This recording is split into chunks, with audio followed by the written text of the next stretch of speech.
লালমনিরহাটে তিস্তার পানি বেড়ে ৫ উপজেলার নিম্নাঞ্চল প্লাবিত হয়েছে। পানিবন্দী প্রায় ৩০,০০০ মানুষ।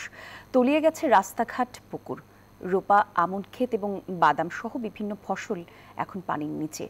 কষ্টে ফলানো সোনার ফসল হারিয়ে দিশেহারা কৃষকরা। ক্ষতিগ্রস্তদের সব ধরনের সহায়তার আশ্বাস দিয়েছেন জেলা প্রশাসক রাকিব হায়দার। রবিউল হাসানের তথ্যচিত্রে ডেস্ক রিপোর্ট।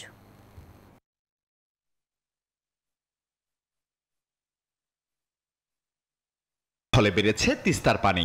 হঠাৎ করে পানি বৃদ্ধির ফলে লালমনিরহাট সদর, আদিতমারি, কালীগঞ্জ, হাতীবান্ধা ও পাটগ্রাম উপজেলার নিম্নাঞ্চল প্লাবিত হয়েছে। এতে প্রায় ৩০,০০০ মানুষ পানিবন্দী হয়ে পড়েছেন। ঘরবাড়িতে পানি ওঠায় উঁচু স্থানে আশ্রয় নিয়েছেন অনেকে। এখন পর্যন্ত মনে করছে অনেকের বাড়িতে পানি উঠে আছে, অনেকে পানিবন্দী হয়ে আছে, অনেকে হয়তো রাস্তাঘাটে আশ্রয় নিছে। রাস্তা ওই দক্ষিণ পাশে ভাঙছে, এই পাশে বস্তা দিয়ে আমরা বাঁধদাম দিছি, এখন দিয়ে কোন রকম আমরা ঠিক আছে আর কি। আমাদের পুলের উপর বসে আছি, গোড়া পারে পানি, ঘরে পানি, পাক শাক করি নাই, অতে আছি বসে পুলের উপরে। এছাড়াও পাটগ্রাম উপজেলার দহগ্রামের কয়েকটি ব্রিজ, কালভার্ট ভেঙে গেছে। তলিয়ে গেছে রাস্তাঘাট, পুকুর। রোপা, আমন ক্ষেত ও বাদাম সহ বিভিন্ন ফসল এখন পানির নিচে। কষ্টে ফলানো সোনার ফসল হারিয়ে দিশেহারা কৃষক।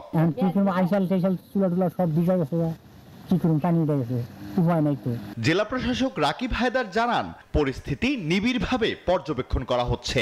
জরুরি পরিস্থিতি মোকাবেলায় সব ধরনের প্রস্তুতি নেওয়া হয়েছে। পানি উন্নয়ন বোর্ড আপনারা দেখেন এখনই কাজ করতেছে, তারা জিও ব্যাগ হইতেছে। আমাদের একটা রাস্তা একটু ভেঙে গেছে, সেখানে আমাদের জনপ্রতিনিধিরা আছে, আমাদের ইউনো আছেন এবং পানি উন্নয়ন বোর্ডের টিম কাজ করতেছেন। অতএব আমরা জনগণের জন্য যা যা করার সরকারের পক্ষ থেকে সবকিছু করার জন্য প্রস্তুত। পানি উন্নয়ন বোর্ড বলছে, পাহাড়ি ঢল ও ভারী বর্ষণ অব্যাহত থাকলে তিস্তার পানি আরো বাড়তে পারে। নদী পাড়ের মানুষকে সতর্ক থাকার অনুরোধ জানানো হয়েছে। Desk report, news 24।